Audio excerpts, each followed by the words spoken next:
నమస్కారం NSTV news కి స్వాగతం. నా పేరు సంధ్య. ముందుగా వార్తల్లోని ముఖ్యాంశాలు. స్వయంభూ శ్రీ వరసిద్ధి వినాయక స్వామివారి దేవస్థానం కాణిపాకంలో నిర్వహించిన హుండీ లెక్కింపులో 18 రోజుల వ్యవధిలో మొత్తం 1,30,10,749 రూపాయల ఆదాయం వచ్చినట్లు దేవస్థానం అధికారులు తెలిపారు.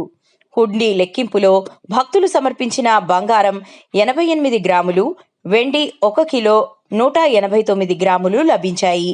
అలాగే గో సంరక్షణ హుండీ ద్వారా 12,832 రూపాయలు మరియు నిత్య అన్నదానం హుండీ ద్వారా 87,484 రూపాయలు ఆదాయం నమోదయ్యింది.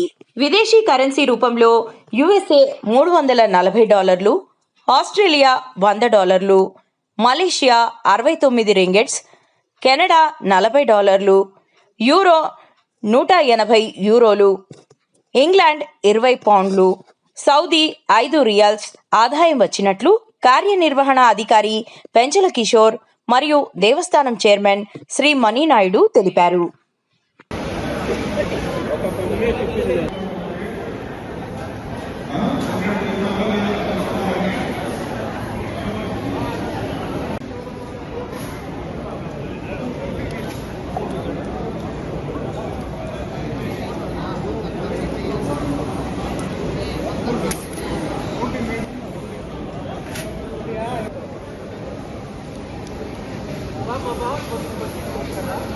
Bawa,